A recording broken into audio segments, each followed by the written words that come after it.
Week 4 of college football is in the book, so let's take a look back and see what draft-eligible prospects have helped their stock and hurt their stock. Welcome to the Stock Report, and what's crack-a-lackin'? It's your boy Broshmo, just in case you did not know. So go ahead, become a bro and subscribe. Leave this video a thumbs up if you enjoy the content as always. Let me know what you think in the comment section below. Let's have that nice, beautiful football discourse. Let's go ahead, get this sucker started with Cameron Ward, the quarterback out of Washington State. Had a phenomenal game against a very tough Oregon State defense, putting up over 400 yards passing, having 5 total tutties in that game. And I don't believe Cam Ward made my top 10 list during the summer, but I'm sure I talked about him after, because I like to talk about other prospects who didn't make my list. But Cameron Ward, man, definitely someone to keep tabs on, coming in at 6'2", 223. If you're unfamiliar with him, he was an unranked recruit coming out of the 2020 recruiting class. And fun fact, he is the cousin of Seattle Seahawk safety Quandre Diggs and former San Diego Charger corner Quentin Jammer. So I always thought that, I just think that's very strange, just super cool. So being an essentially a 0-star prospect, he went to Incarnate Word and just kind of lit it up. Like, he only started 6 games as a freshman there, but he managed to set some Seagulls game records, some Seagulls season records, won the Jerry Rice Award, which is given to the most outstanding freshman in FCS football. And then in 2021, he just did it again and decided, hey, I'm going to go ahead and head to a Power 5 school. So he goes to Washington State, started all 13 games last year. And I mean, I could go through some of the stuff I didn't like about him from that year. And a lot of it was the decision making, his placement downfield, antsy feet. He's a little hoppity in the pocket. And sometimes he was just throwing with too much confidence. Making throws that he shouldn't into very small windows or double coverage, and that kind of goes in line with the decision making. But a lot of that has become better this season, because we already knew this is a guy with a rocket arm. He's got really good mobility. He's capable of throwing on all levels of the field. He throws with good zip. He can put the ball in the tightest of windows, especially towards the sideline. Throws with confidence. Can extend the play with his feet, with that mobility, and he doesn't sit on any one read for much too long. And it feels like all that's starting to click for him this year at Washington State. He's got that team undefeated currently. He's had back-to-back good games. Granted, they've been at home against Wisconsin and Oregon State. While I still think that the Washington State offense, not much of it will help prepare him for the NFL. Certainly the competition of the Pac-12 will. And he is someone that is going to be moving up boards for a lot of people. But I want to stick to the same game here. And I want to talk about his teammate, Josh Kelly. So didn't have him on my board, watch list, or anything until this game because of those 2 ridiculous catches. If you didn't see it, he had one heck of a game against Oregon State where he had 8 receptions, 159 yards, 3 touchdowns, 6 forced missed tackles. Felt like all of them were on his, I think it was his 2nd touchdown catch. Just absolutely ridiculous. Now, to be fair, you're going to be hard pressed to find tape from this guy. You have to go back to the 2021 season. And let's just go ahead and talk about him real quick if you were unfamiliar with. I'm sure a lot of y'all probably were unfamiliar with him coming in today. To be fair, I didn't know him until this past weekend, but he was a former 3-star recruit from the 2019 class where he played both receiver and defensive back. Also, good guy. He would volunteer regularly at the Boys and Girls Club, so you love to see it. Originally, he came from Fresno State. He redshirted his 2019 season and just kind of like didn't see too many starts the following year, but it was 2021 where he really exploded for Fresno State, where he ended up registering 774 yards, 3 touchdowns. He had 7 forced missed tackles, and just very, very outstanding. Now last season at Fresno State, I think he only played in 3 games. No, he played in 6 games with 4 starts, but battled injuries for most of the season, and then he would transfer to Washington State as a graduate. And now I think he has the potential to be kind of this somewhere on day 3 right now, because just watching his tape, like some of the stuff from Fresno State, and then obviously the Oregon State game, ridiculous hands, ridiculous hands. This guy can make any and every catch. He was a solid enough contested ball guy. I don't think he's a high-end athlete, but I think he's a good enough athlete that eats contact well. And I mean, so many receivers kind of put themselves on the map this weekend, or this past weekend, and we'll talk about some of those as we kind of continue. But listen, I know you love the NFL draft as much as I do, and you're going to want a nice hefty watch list of players during this college football season. Well, go ahead, check out my draft guide. You can purchase it for only $30 by Venmoing or PayPaling me. Links in the description. It's a one-time payment, and you get it for this whole draft cycle and forever and always. Technically, it's a Google spreadsheet, so send me your email when you send the payment. I'll get you hooked up. You will see my current prospect rankings and big board, my full evals, and guess what? It updates throughout the whole draft cycle. So it's a great purchase, and it's a great way to support the channel. Let's keep this sucker moving with the running back class with Cameron Scottaboo out of Arizona State.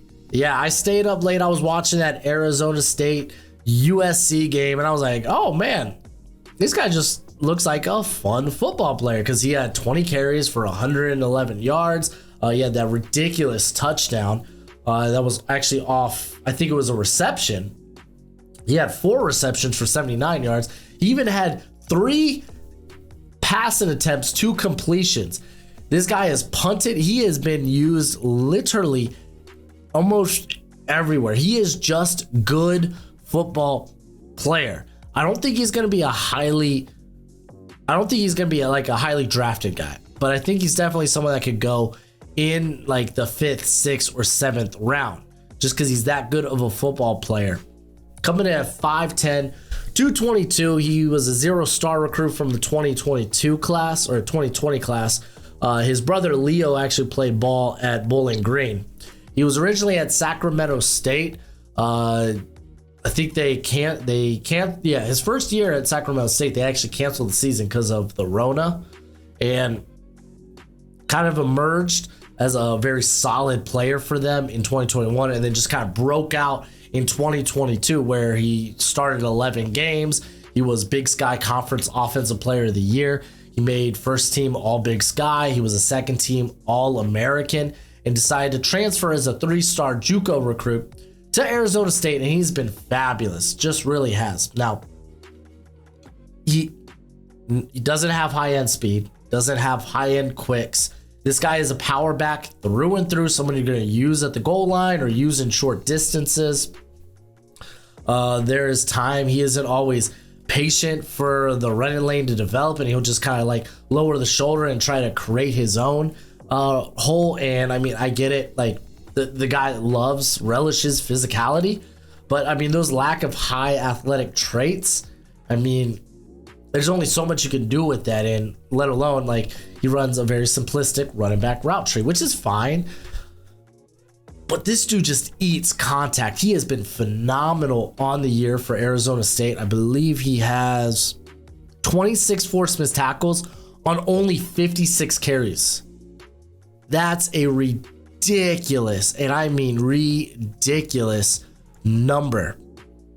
This dude just relishes contact. He eats contact, never stops his feet from churning. He does a good job of keeping his feet under him and just staying on balance. But like I said, man, he, as a pass catcher, he's just hard to bring down, and he's been very successful over the last 2-3 seasons as a receiving back. He's also very solid as a blocker. And I mean, you kind of look at him and you're like, okay, this guy can be like an H-back, like a Kyle Juszczyk type of guy in the league potentially. And I mean, I think he kind of fits into a modern fullback mold, just given that. But this dude is just a good football player. I feel like anyone would be lucky to have a guy like this on their roster. He has a ton of special team experience. And I mentioned he's punted before. Like, the list goes on with this cat. But very impressive game against USC. Gonna stick at the running back position, but going to TCU this time to Imani Bailey. And this cat got some jets. He's 5'9", 207. If you're unfamiliar with him, let me talk to you about him. Had a big game this week against SMU where he had 15 forced missed tackles. I think on the season he has 31 forced missed tackles on 81 attempts, already close to 500 yards running the football. Originally a 3-star recruit from the 2020 class, ran a lot of track. He had 11.04 in the 100-yard or 100-meter dash. He was typically the anchor of like the 100-meter and the 200-meter relays, did long jump as well. And he went to Louisiana. He was a Raging Cajun first, right? And it wasn't until 2021 until he really broke out with the final game of the season, his only start, right? Against Marshall in the bowl game where he had 92 yards, 2 touchdowns. He decided to transfer to TCU, but he was kind of stuck in, not even necessarily in the rotation. He was just a reserve. He was stuck with how deep that backfield was. If you remember, they had like Keandre Miller. They had it was like Demicato. I can't remember this guy's last name, but he's with the Cardinals now. But now he's getting his time to shine. Very quick feet, good low center of gravity at 5'9", and legit has some home run speed. Typically, these shorter guys, their feet are typically they got these small little feet, and they're just like they could be strung as hard as they can, but there's only so much of a distance. They don't got them long glides, so they're not going to really just fly across the field. I think he does that. I think this guy is cracked. He can definitely hit that home run shot. He's got compact build, also allows him to really eat contact. There's the word, contact, really, really well. So very excited looking at some of these other guys that are kind of emerging in this running back class. I need to watch more on him. And I mean, a lot of that's going to come from this season since he wasn't really used a ton over the course of his career, but someone definitely to keep an eye out for. All right, going to go to the Colorado-Oregon game, and we ain't talking about Colorado prospects, but Troy Franklin, the wide receiver for Oregon, 6'3", 187, had a huge game. 8 receptions for 126 yards and 2 tutties. He was absolutely great in this game. Already 5 touchdown receptions this season. I think he's creeping to that first round talk, if not already. And I mean, the dude is up almost 10 pounds from where he was last season. So he still looks thin, but I am curious what he may actually end up weighing in at. But he's also can return. He's from the 2021 class. But he had a huge season for Oregon in 2021 where he made second team all Pac-12. And I think this dude is a very, very solid route runner. He like uses his length extremely well. He shows really good quick feet, gets off the line of scrimmage well, understands how to work and use leverage against corners. And dude was just a deadly red zone threat in 2022. And that a lot of that is showing this season as well. Very strong, sure hands. Only last season was a 3% drop rate.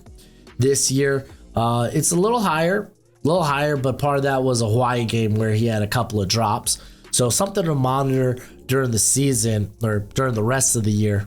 But long strides. He's more than just a vertical threat. Like, I love the competitiveness. He's willing to go up and get these contested catch opportunities. He's shown an ability to create after the catch. Like, he's very creative as a ball carrier. He's willing, he can turn out and gain extra yards. He can tightrope the sideline. So big fan. Do want to see him put more meat along that frame there at 6'3", but not entirely necessary, as if you didn't know, wide receivers are getting smaller in the NFL. It's just a trend that's been happening. So not necessarily necessary, but it would be kind of cool. Just would say that. And yeah, watch out for him, man. There were a ton of receivers this past weekend who just went off. Matter of fact, let's go ahead.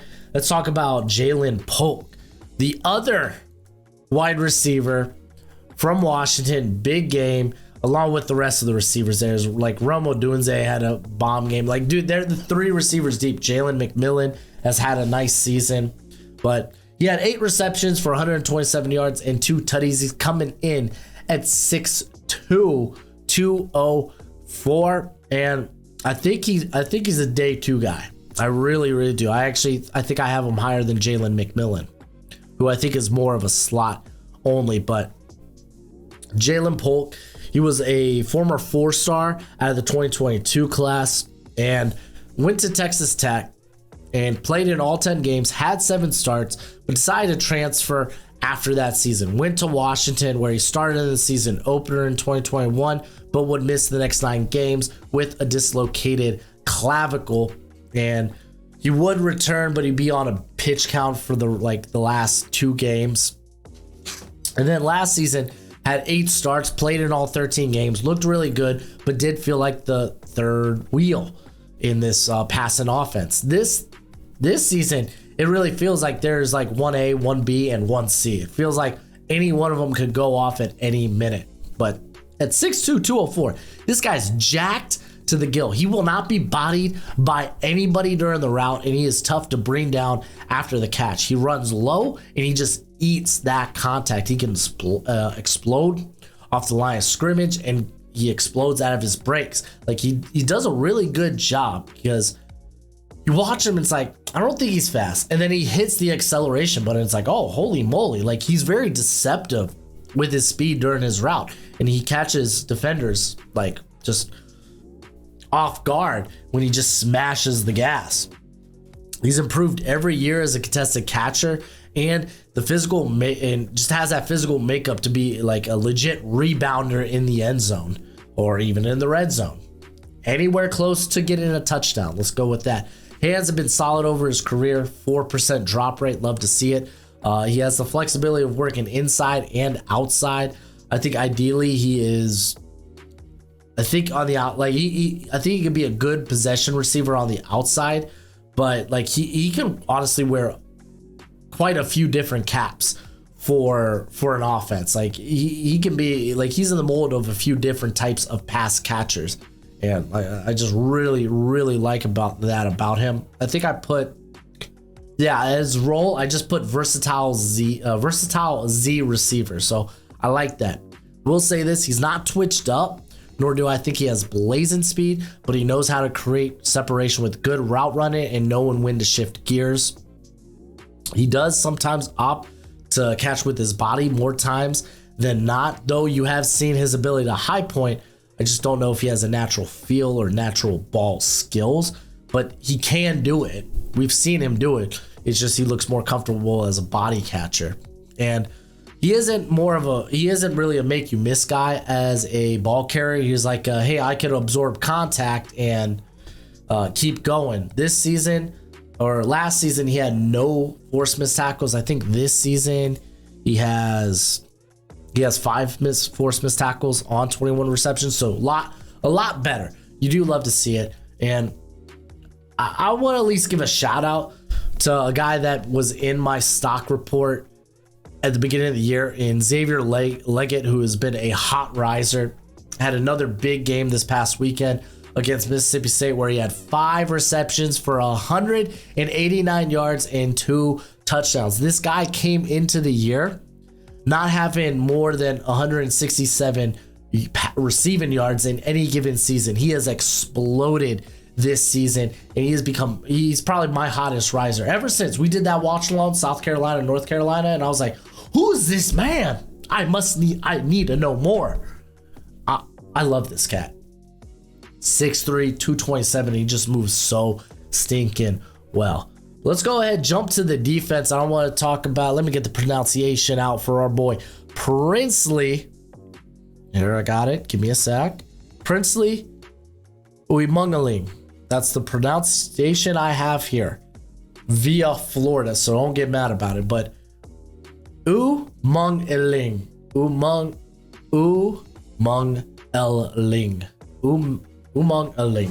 I don't know. Maybe it's something different. I'll check back up on it, see if Florida is updated. But I'm going to call him Princely. Side note, dude has a YouTube channel. I think I mentioned this because he made my top 10 edge rushers coming into the season. Check it out, D1 Princely.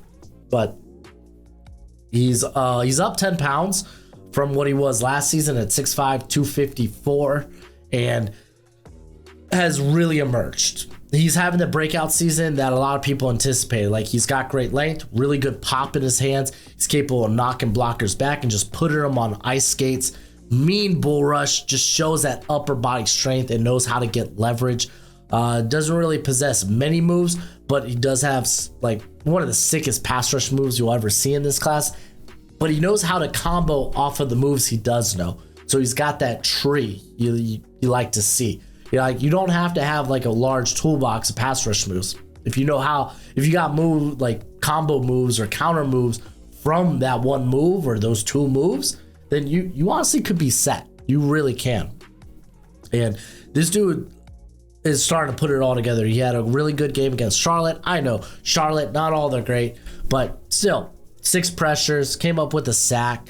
I really want to highlight him because I haven't touched on him this season, and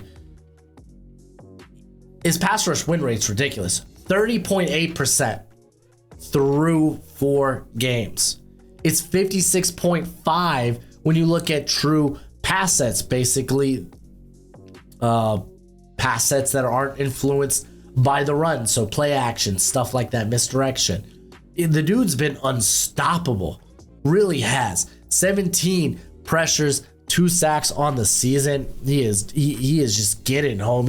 Watch out. This guy's flying up boards. I think he's probably a top 50 prospect at this point, which is great. The edge class is really starting to look pretty nice. Like, there were a lot of guys you look at this class and were like, they kind of need to step their game up, but it's like, you got guys like Chop Robinson, who's really starting to emerge. Braylon Trice had a really good game. Latu continues to be good. Jared Versus is just nice. May not be like, in terms of his production, may not be similar to what he saw last season, but you're seeing more of a complete game from him. JT is starting to emerge. Golly, man, like, this edge class is really starting to take shape. All right, we're going to return to the Colorado-Oregon game. I'm going to talk about Kyrie Jackson at the corner position. If you were with me for the watch along, I took notice of this guy. I was like, this guy's huge. Look at this insane length. Man, he's playing one heck of a game. He is consistently around the football. Well, he had 3 pass breakups in that game and only allowed 2 yards on 6 targets. The dude was nice. I needed to know more. And look, I'm just going to tell y'all, I dove into his background. So he's 6'3", 195. And I'll say this, there was a lot to read when it came to his background, because he has been in college football actually much longer than I thought. He is a literal man among boys. I don't know his exact age, but technically this is his 7th season of college football. Legit man among boys. So he was a 0-star recruit from the 2017 class, and he played wide receiver. That's important because he actually makes the position switch in a couple of years. But played wide receiver. He was mainly not recruited because of grades, and he was very new to football. He only started playing football his junior season. He ended up going to Arizona Western College from 2017 to 2018, but didn't play there. Like, he wasn't getting playing time, and he almost gave up the game of football until Fort Scott Community College came calling saying, hey, come play for us. And it was at this time he made the move from receiver to corner. He played in 10 games at corner for them, and played pretty darn well. He was on the move to Eastern Mississippi Community College the following year in 2020, but they would cancel the season because of the Rona, and he ends up being a 4-star JUCO recruit, and he goes to Alabama in 2021. He would play in 5 games, with his only start being in the national championship game against Georgia. So a lot of people anticipated this guy in 2022 of becoming a starter there. He played in 3 games with only 1 start for Alabama in 2022 before spraining his ankle on special teams, but he wouldn't play another down for Alabama as Nick Saban would suspend him indefinitely, but the reasons are unknown. He would eventually transfer after the regular season to Oregon. Now, you may notice a few red flags there. For one, yes, he is one of the oldest prospects in this class. However, the physical and the athletic traits are on point. I think you could probably not necessarily start this guy, but you could start this guy in the NFL sooner rather than later, which kind of helps his case.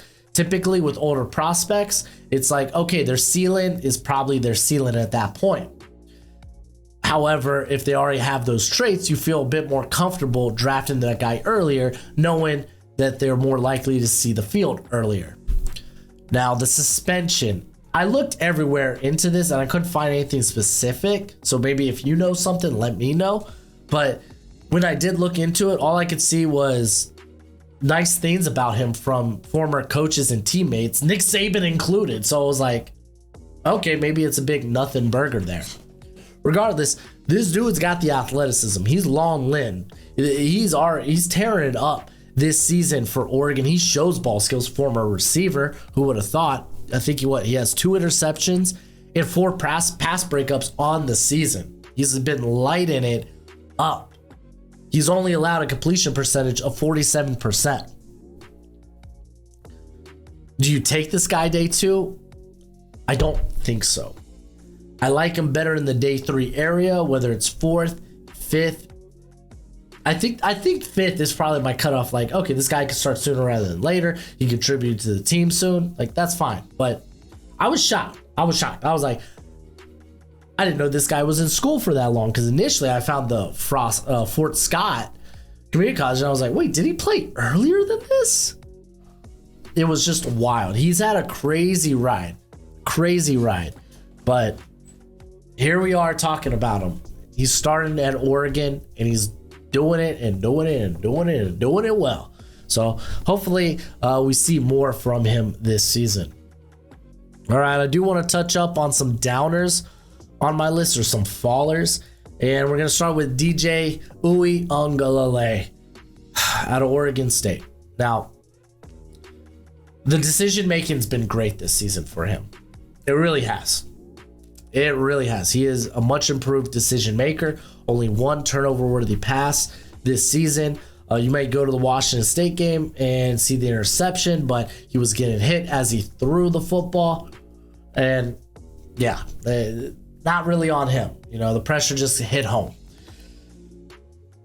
But he is so wildly inaccurate at times that it's like, you can't draft that highly. I had this guy as a 3rd rounder coming in the year, hoping things would click, mainly as a decision maker and in terms of his ball placement.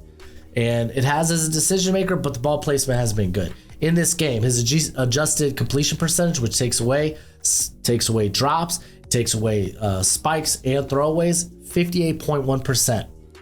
That's awful. 64.9% on the season. It's the worst of his career. I appreciate the upside, but you can't take this guy in day 2. You just can't. You probably can't take him in the first 4 rounds with that type of inaccuracy. And it really sucks. I really like him as a prospect. He does have another year of eligibility left, so he might not even necessarily come out, which I feel like probably trending that way unless his... And this is the thing, man. The ball placement really is that bad. You've seen it on screens. You've seen it on like little hitches where he'll just throw the ball at the ground. And it's like, I know you got a big arm. I know you can get it there. You just not aiming well. There's something off there.